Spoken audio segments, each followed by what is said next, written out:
예수님, 오늘은 주님 공연 대축일 후 수요일입니다. 복음 묵상 함께 하도록 하시겠습니다. 성부와 성자와 성령의 이름으로 아멘.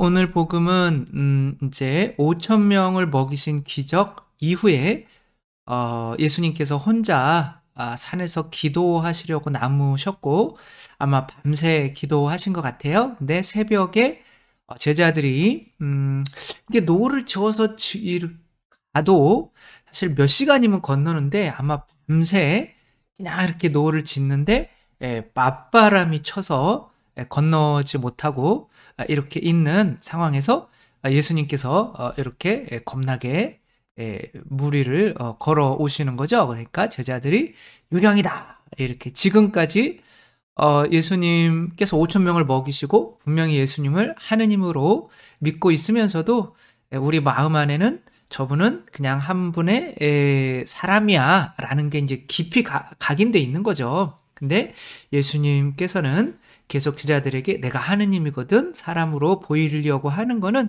너희들이 나를 이해하지 못하니까 뭐 이렇게 하시는 거죠. 근데 이제 제자들은 우리 자신들을 의미하는 거죠. 예수님께서 나에게 많은 거를 무언가를 이렇게 해주시지만 우리는 정말 하느님보다는 또 우리가 생각하기에 여기에서 이 제자들은 뭐 빨리 맞바람이 없어서 빨리 건너가기를 원했겠죠. 근데 예수님도 그냥 그렇게 반응이 없었다면 그냥 이 배를 지나쳐서 지나가 버리시려고 했다고 이렇게 나오거든요.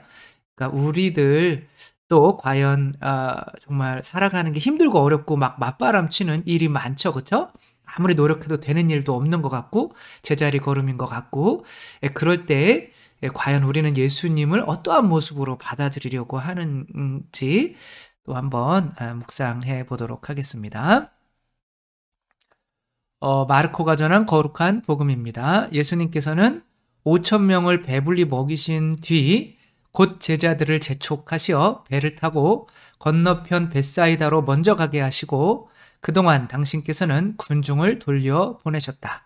그들과 작별하신 뒤에 예수님께서는 기도하시려고 산에 가셨다.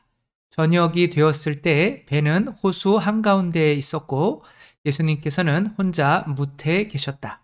마침 맞바람이 불어 노를 젓느라고 애를 쓰는 제자들을 보시고 예수님께서는 새벽녘에 호수 위를 걸으시어 그들 쪽으로 가셨다. 그분께서는 그들 곁을 지나가려고 하셨다. 제자들은 예수님께서 호수 위를 걸으시는 것을 보고 유령인 줄로 생각하여 비명을 질렀다. 모두 그분을 보고 겁에 질렸던 것이다.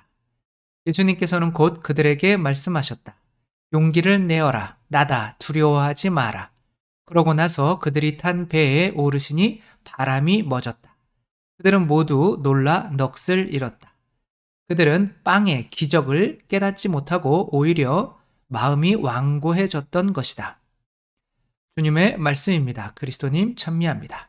네, 빵의 기적을 봤다면 이제 이분이 없는 것도 더 크게 존재하게 하시는 분이시구나. 그런 일을 할 수 있는 것은 하느님밖에 없다라고 하지만 항상 우리가 성체를 영할 때 하느님을 내 안에 영한다고는 하지만 우리가 쓰는 말 중에는 그런 일은 불가능해, 그런 일은 나는 못해, 뭐 이런 말을 많이 하죠, 그렇죠?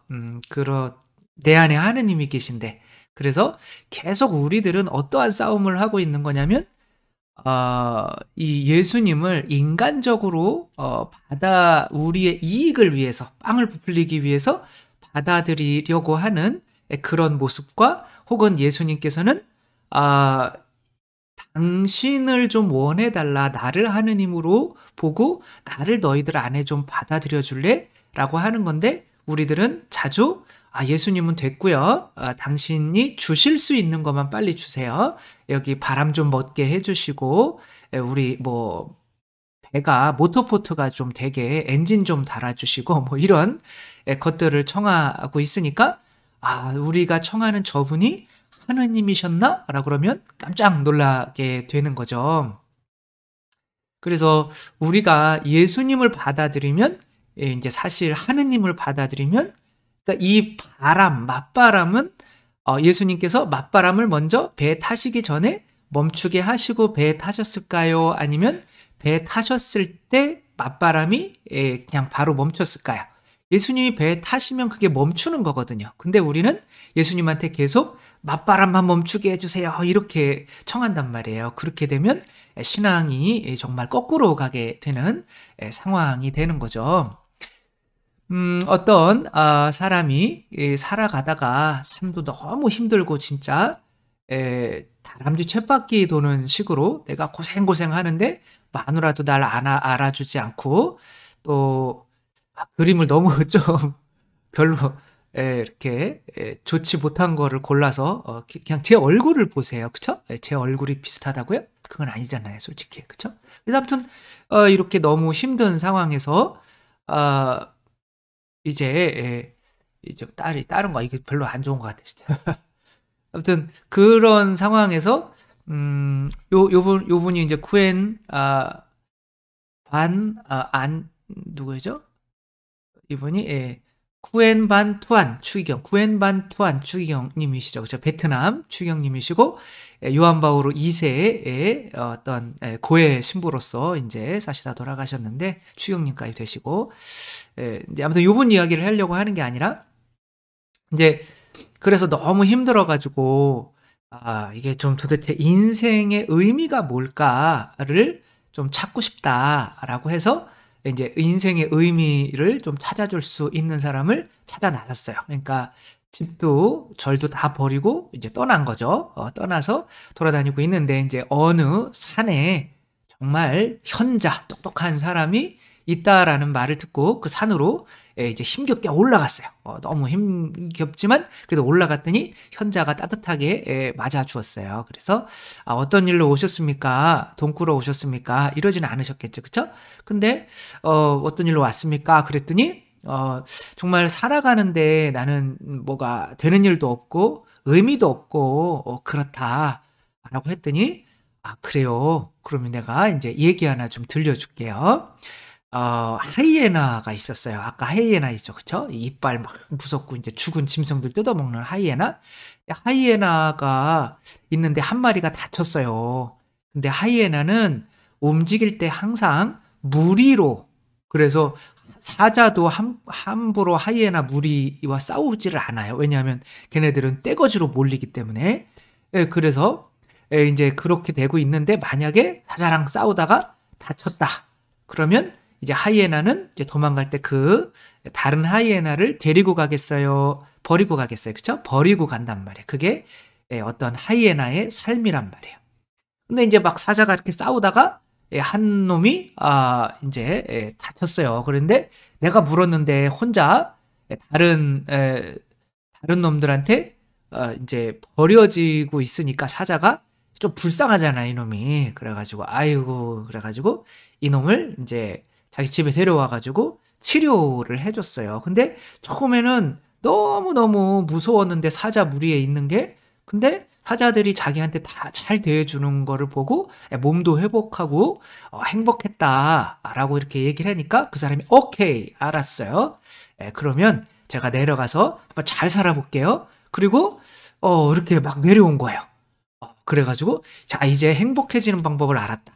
내가 사자들 있는 가운데에서 정말 하이에나처럼 이들에게 감사하면서 살면 행복해지는구나 라고 와서 이렇게 막 내려왔더니 가족들이 너무 막 반겨주면서 어디 갔다 왔냐 우리들이 있는데, 그러니까 이 사람도 정말 이 고마운 아내, 이 고마운 자녀들, 이 고마운 시어머니 시아버지 아니라고요? 아무튼 이렇게 분들이 막 맞아주니까 이제 너무 좋은 거예요. 그러면서 이들을 공경하면서 나는 하이에나고 이들이 나를 구해준 사람들이구나. 그래서 이렇게 살아가니까 행복하겠어, 행복하지 않아? 행복하죠, 그쵸?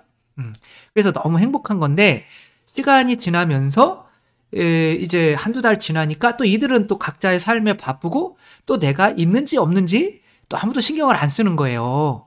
그러니까 이것도 뭔가 아닌 것 같은 거예요. 오히려 내가 하이에나처럼 너무 겸손해지니까 얻어먹기만 하는 거고 자기는 나가서 일도 안 하고 이제 아내가 돈 벌어오는 거 막 먹고 그래도 아무튼 그래도 나는 이들을 공경하려고 정말 이들은 사자고 나는 하이에나다 막 이렇게 살았는데 어느 날 이건 좀 아닌 것 같다. 다시 그 현자가 틀렸는지 모르겠다. 그래가지고 이렇게 올라가서 다시 산을 찾아 올라갔어요. 그러면서 내가 정말 하이에나처럼 사자들 가운데 하이에나처럼 정말 살았는데 처음엔 행복했는데 시간이 갈수록 그것도 좀 아닌 것 같아요. 행복하지 않아요. 라고 하니까 그 현자가 그래요. 근데 일단은 당신한테 문제가 하나 있는데 당신은 나를 어떤 사랑해서 나를 찾아온 게 아니라 당신 이익을 위해서 나를 찾아왔기 때문에 나를 반밖에 받아들일 수가 없었다. 내가 주는 도움, 분명히 그것도 도움이 됐을 거다. 그러나 누군가에게 도움을 청할 때는 그 도움을 주는 사람을 사랑해야지 네가 원하는 것만 그렇게 딱 받아서 내려가면 안 된다. 내가 얘기하는데 네가 끊고 내려갔다.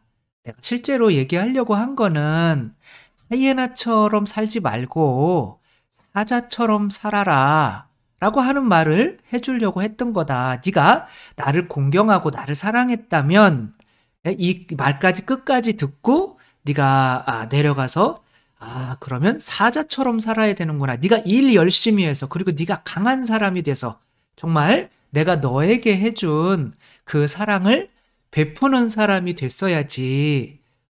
남한테 그래 뭐 공경하고 사자처럼 공경하는 건 좋지만 언제까지나 그렇게 하이에나처럼 빌어먹는 그런 식으로는 네 인생이 완벽하게 될 수가 없다. 인생의 완성은 사랑이다. 근데 사랑을 주려고 하는 나를 네가 사랑하지 않았기 때문에 그런 잘못을 반복하는 거다. 이렇게 이야기를 해준 거죠.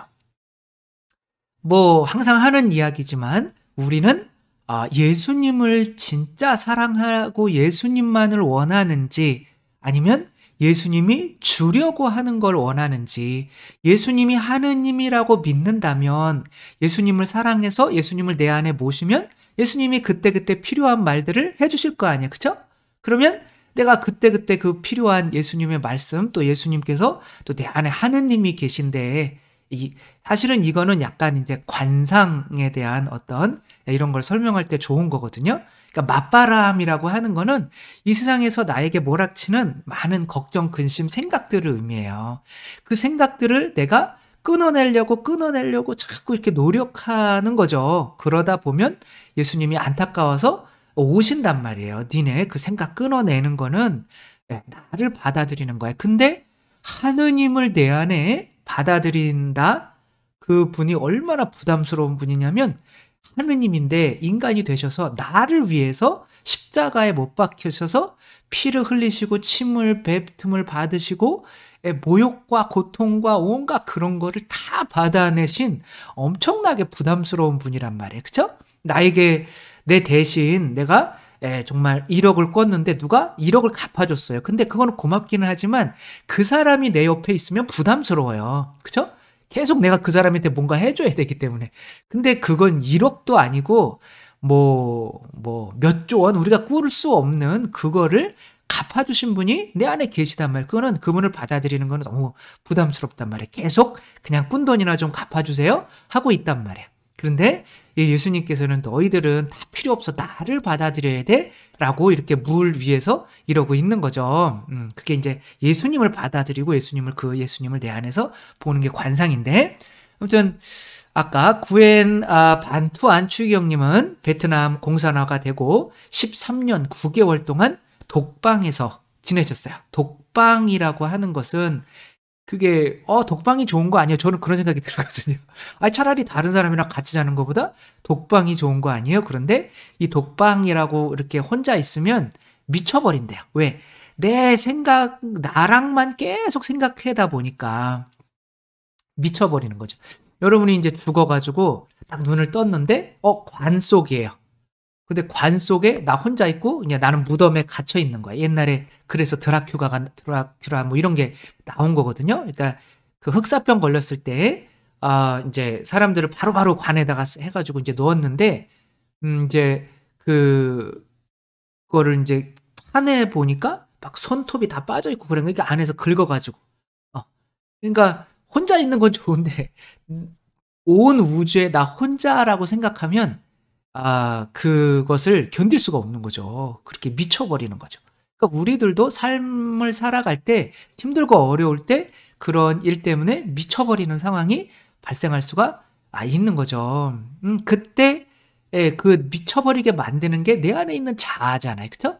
내 자아랑 끊임없이 생각하다가 보니까 미쳐 버리는 거죠. 그러니까 여기에서 내 자아는 자꾸 뭘 생각하게 만드느냐면 너 빨리 여기 네가 무슨 죄가 있다고 주교가 되자마자 여기 갇혀 가지고 이런 오랫동안 이 독방에서 살아야 돼. 너 다른 사람들처럼 이제 뭐 그냥 좀 이렇게 같이 좀 있게 해 달라고 보내 달라고 그래. 내보내 달라고 그래. 하느님도 좀 원망해."라고 하는데 그때 예수님이 나타나셔서 이렇게 말씀을 하시는 거예요. "투얀 너는 나를 선택했느냐 내 일을 선택했느냐?" 이렇게 물어보시는 거예요. 그러니까 이분은 여기 있으면서 내가 주교가 돼서 신자들에게 무언가 일을 하지 못하는 그런 것 때문에 막 너무 힘들어하고 있었던 거예요. 그러니까 이제 자아가 그거로 약한 거로 괴롭히는 거죠.